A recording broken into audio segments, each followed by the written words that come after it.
Hello to all my learners present over here, welcome to the channel. आपका हमारे channel में स्वागत है। चैनल पे फर्स्ट टाइम आए हैं तो प्लीज़ सब्सक्राइब कीजिएगा, बेल आइकन को प्रेस कीजिएगा ताकि आपको हमारे नोटिफिकेशन टाइमली मिलते रहें और आप अपनी प्रिपरेशन करते रहें अपने एग्ज़ाम्स के लिए। ये हमारा जो पेपर है, हम यहाँ पे कुछ सोशोलॉजी के क्वेश्चंस को सॉल्व करने वाले हैं। ये आपके कानपुर यूनिवर्सिटी के जेंडर एंड सोसाइटी जो पेपर है बीए सेमेस्टर 6 का, उसके क्वेश्चंस हैं, उन्हें हम सॉल्व करने वाले हैं। इसके कुछ क्वेश्चंस को हमने ऑलरेडी प्रीवियस लेक्चर में कवर किया है पार्ट वाइज, तो अगर आपने नहीं देखा है तो आप देख सकते हैं। इसके अलावा ये जो क्वेश्चंस हैं ये इक्वली आपके इम्पॉर्टेंट है अगर आप एमए सोशोलॉजी के स्टूडेंट हैं, क्योंकि एमए में आप एक इलेक्टिव पेपर पढ़ रहे हैं जेंडर एंड सोसाइटी का नाम का, तो उसका भी सिलेबस जो है वो काफ़ी सिमिलर है। तो अगर आप एमए सोशोलॉजी के स्टूडेंट हैं, जेंडर एंड सोसाइटी पेपर पढ़ रहे हैं, तो ये जो क्वेश्चंस हैं ये इक्वली इम्पॉर्टेंट है। इसके अलावा अगर आप सोशोलॉजी से नेट के लिए प्रिपेयर कर रहे हैं तो भी ये क्वेश्चंस जो हैं वो आपके लिए इक्वली इम्पॉर्टेंट है। इसके अलावा अगर आप सोशोलॉजी से किसी भी कंपटीशन की प्रिपरेशन कर रहे हैं तो ये जो क्वेश्चंस हैं ये आपके लिए इक्वली इम्पॉर्टेंट है। कुल मिला के आप ये कह सकते हैं, क्योंकि ये सोशोलॉजी के PYQ हैं और अगर आप सोशोलॉजी के स्टूडेंट हैं तो आपके लिए ये इम्पॉर्टेंट है। तो पहला क्वेश्चन आज का हम देख लेते हैं। क्वेश्चन है आपका सोशल क्लास, सामाजिक वर्ग क्या है, सामाजिक वर्ग क्या है। ऑप्शन है आपका फाउंड इन मार्क्सिस्ट, मार्क्सवादी समाजों में पाया जाता है। दूसरा है is a characteristics of highly specialised society. फिर नेक्स्ट है आपका फाउंड इन इंडस्ट्रियल सोसाइटीज़। और लास्ट है आपका is the speciality of Indian society, यानी कि सभी उच्च विशेषीकृत समाजों की विशेषता है। फिर आपसे बोला है कि औद्योगिक समाजों में पाया जाता है और लास्ट आपसे बोला है कि भारतीय समाज की विशेषता है। तो अगर आप ये देखें तो मार्क्सवादी समाजों में पाया जाता है, सिर्फ ऐसा सही होगा? नहीं हो सकता ना। और फिर आपसे बोला है कि औद्योगिक समाजों में पाया जाता है, ऐसा हो सकता है क्या? ऐसा भी नहीं हो सकता।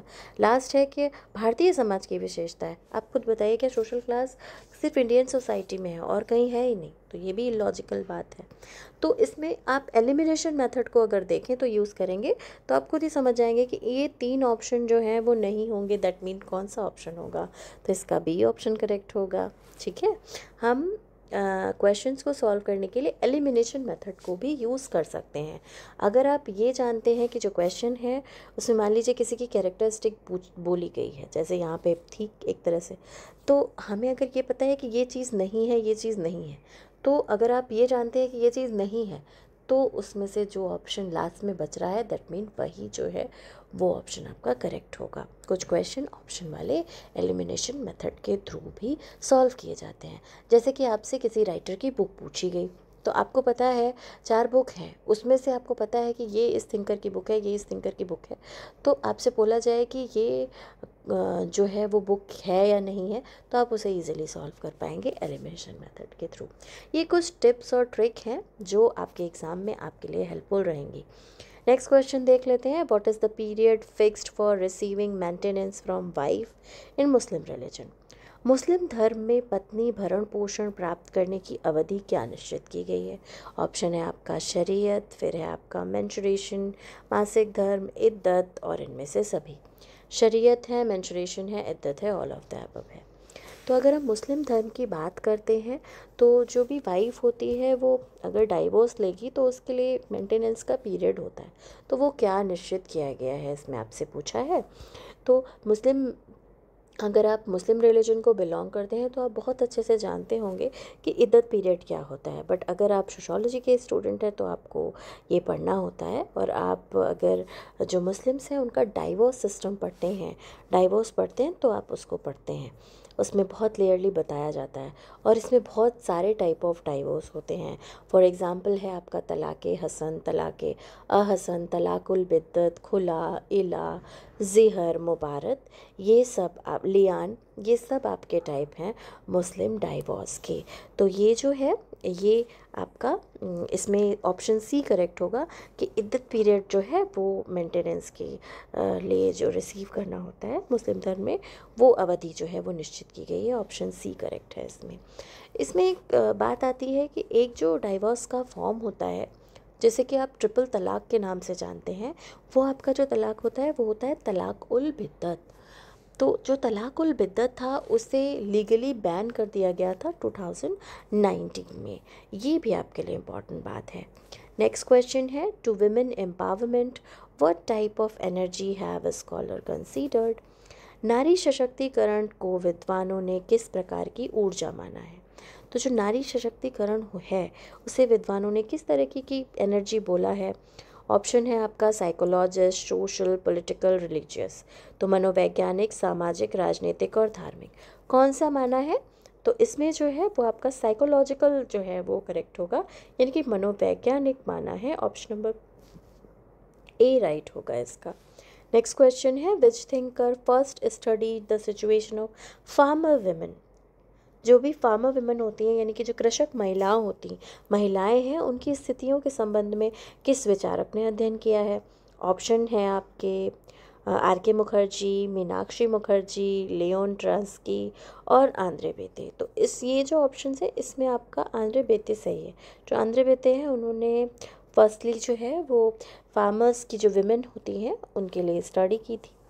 ऑप्शन नंबर डी करेक्ट है।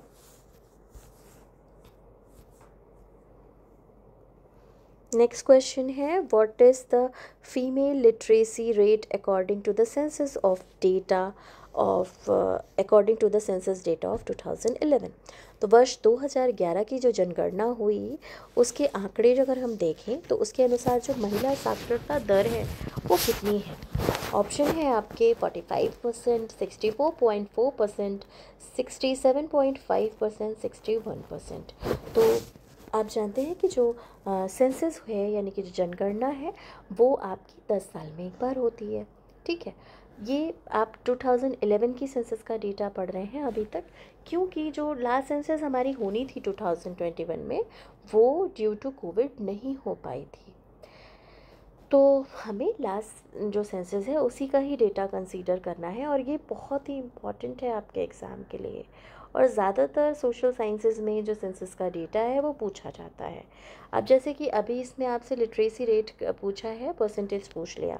कभी आपसे पूछेगा कि किस एरिया में, कि हम जनरल सोसाइटी की बात कर रहे हैं, तो कभी आपसे पूछेगा कि किस पर्टिकुलर स्टेट में जो लिटरेसी है वो सबसे ज़्यादा है, तो आप केरला का पढ़ते हैं। ठीक है, केरला में जो है वो लिटरेसी सबसे ज़्यादा है। सेक्स रेशियो कहाँ पर सबसे ज़्यादा है, कितना नहीं, तो इस तरीके से क्वेश्चन जो है वो फॉर्म होते हैं। इसमें जो करेक्ट आंसर है वो है आपका option number B, 64.4%। Next question है आपका, who has the lowest status in the structure of joint family. संयुक्त परिवार की संरचना में सबसे निम्न परिस्थिति किसकी होती है। ऑप्शंस देख लीजिए, डॉक्टर यानी कि बेटी, सन यानी कि बेटा, विडो यानी कि विधवा और ग्रैंड मदर यानी कि दादी। तो अगर आप सारे ऑप्शन को देखें तो आप खुद ही समझ जाएंगे कि राइट आंसर क्या होगा।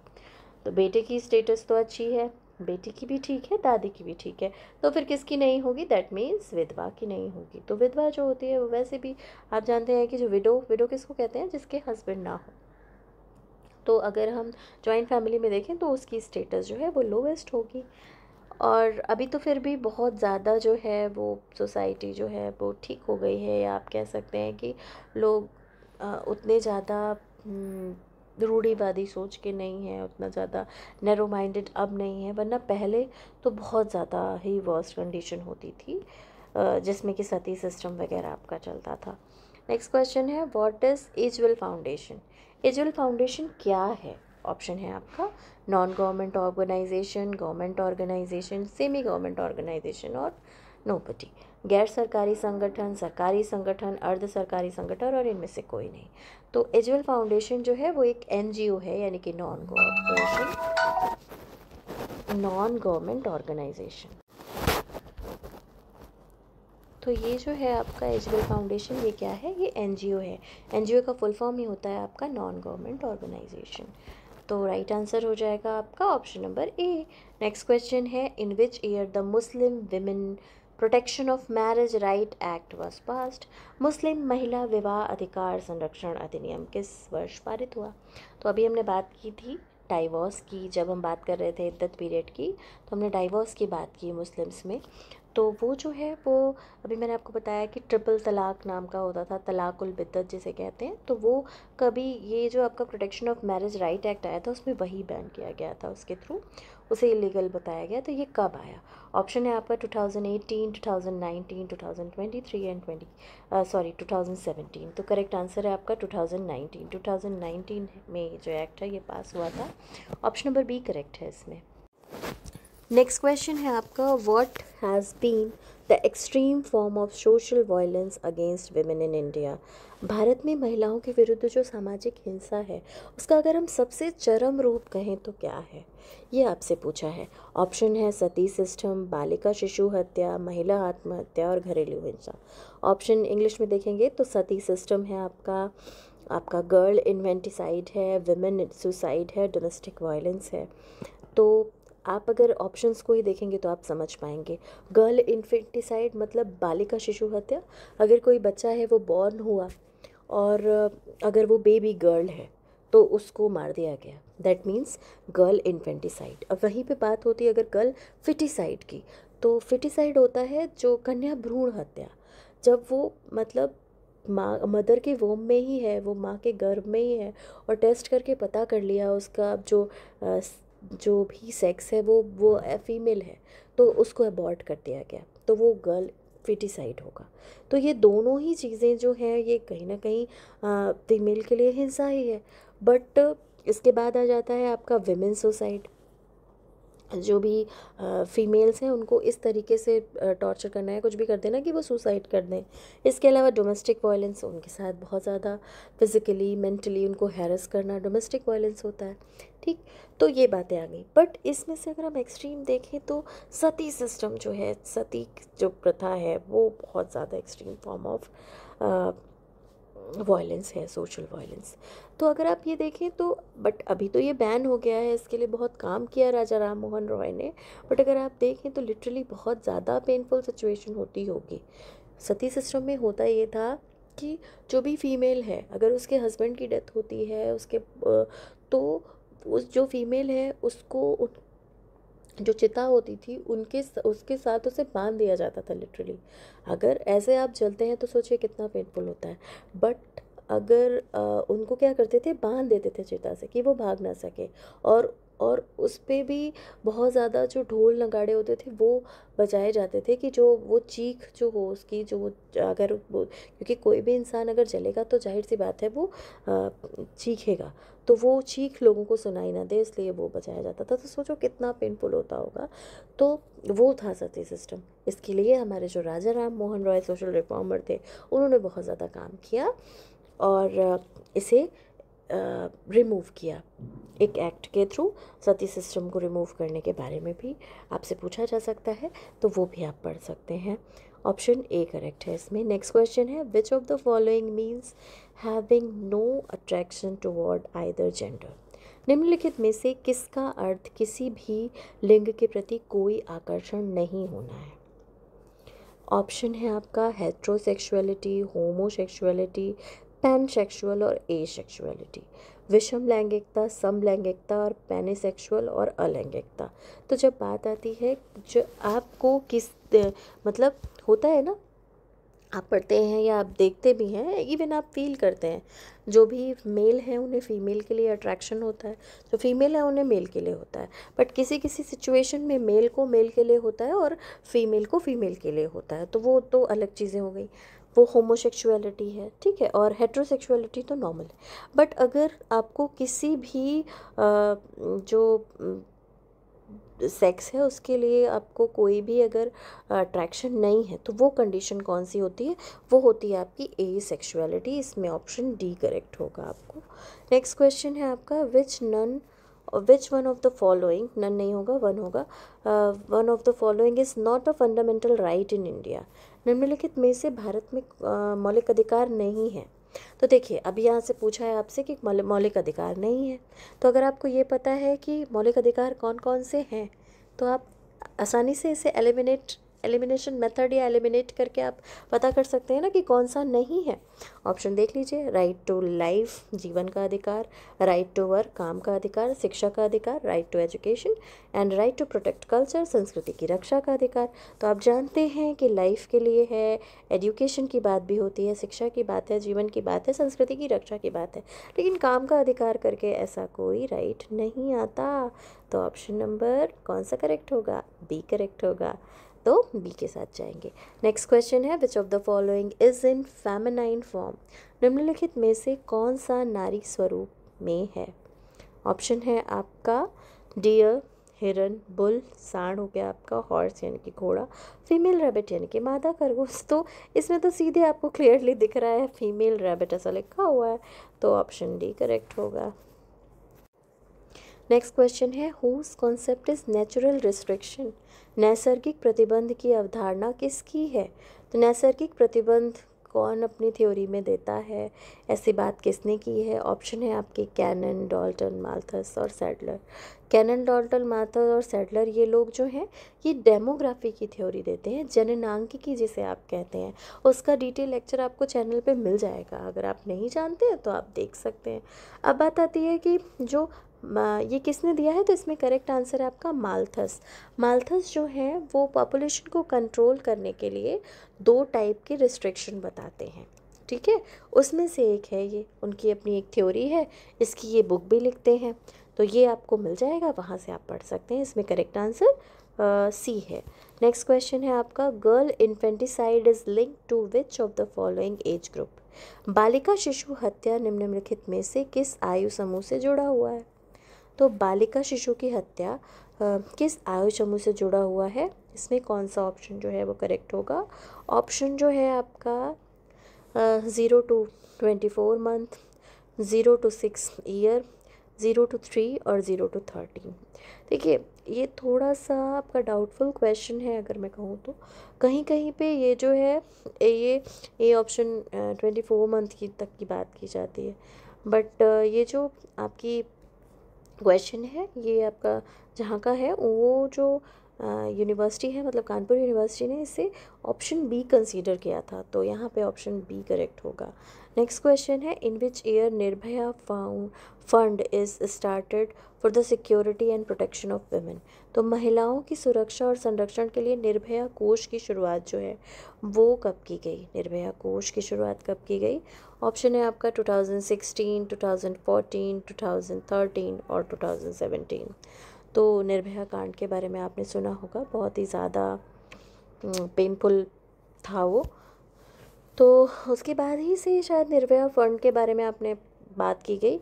तो ये जो निर्भया फंड था ये कब स्टार्ट किया गया था? तो 2013 में स्टार्ट किया था। ऑप्शन नंबर सी करेक्ट है इसमें। नेक्स्ट क्वेश्चन है, in which year was the Hindu women right to property act enacted? हिंदू महिला संपत्ति का अधिकार अधिनियम किस वर्ष पारित किया गया? ऑप्शन है आपके 1947, 1957, 1937 और 1952। इसमें जो करेक्ट आंसर है वो है आपका 1937। ऑप्शन नंबर सी करेक्ट है इसमें। ये सारे क्वेश्चन हैं, इनके मैंने आंसर आपको बताए हैं, बट आप इनको क्रॉस वेरीफाई भी कर सकते हैं गूगल वगैरह से करके। नेक्स्ट क्वेश्चन है, in which year did India declare its first national health policy? भारत ने अपनी पहली राष्ट्रीय स्वास्थ्य नीति किस वर्ष घोषित की थी? ऑप्शन है आपके 2002, 1983, 2006 और 1986। इसका जो करेक्ट आंसर है वो है option number B 1983। Next question है आपका, in which year introduced the scheme of universalization of women helpline? महिला हेल्पलाइन का जो सार्वभौमिकरण की योजना जो है वो किस वर्ष लागू की गई? तो ऑप्शन है आपका 2015, 2018, 2007, 2014। 2015, 2018, 2007 और 2014। करेक्ट आंसर है आपका 2015, तो ऑप्शन नंबर ए करेक्ट होगा। नेक्स्ट क्वेश्चन है आपका, which commission is called the watchdog of human rights in India? Bharat में किस आयोग को मानव अधिकारों का प्रहरी कहा जाता है? मानव अधिकारों का प्रहरी किसे कहा जाता है? कौन जो है वो मानव अधिकारों के बारे में बात करता है और उसकी प्रोटेक्शन की बात करता है? ऑप्शन है आपका यूनाइटेड नेशन, संयुक्त राष्ट्र, law commission of India, Bharat का विधि आयोग, इलेक्शन कमीशन, निर्वाचन आयोग, और लास्ट है आपका नेशनल ह्यूमन राइट कमीशन, राष्ट्रीय मानवाधिकार आयोग। तो सीधी सी बात है, जो ह्यूमन राइट्स की बात कर रहा है उसमें खुद ही ह्यूमन राइट्स मेंशन है। ऑप्शन नंबर डी करेक्ट है, मानवाधिकार आयोग। नेक्स्ट क्वेश्चन है, the concept of forced mother is related to which perspective explanation? बलात् माता की धारणा निम्नलिखित में से किस परिप्रेक्ष्य से संबंधित व्याख्या है? ऑप्शन है आपका लिबरल, उदारवादी, मैक्सिकन, मार्क्सवादी, सोशलिस्टिक, समाजवादी, रेडिकल, अतिवादी। तो इसमें जो है, इसमें आपका रेडिकल होगा, यानी कि अतिवादी जो है वो करेक्ट होगा। बलात् माता की धारणा आपके अतिवादी पर्सपेक्टिव या फिर आपके रेडिकल पर्सपेक्टिव परिप्रेक्ष्य से संबंधित है।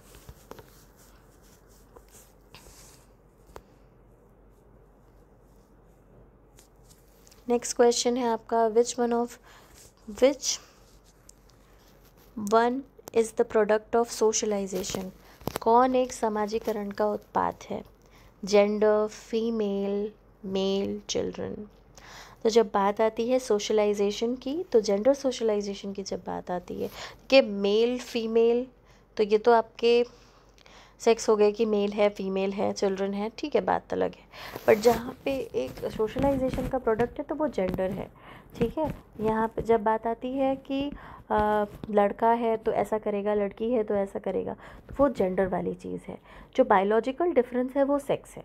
जो बायोलॉजिकल डिफरेंस है, जो कि एक मेल की बॉडी में क्या चीज़ें हैं, फीमेल की बॉडी में क्या है, वो बायोलॉजिकल डिफरेंस है।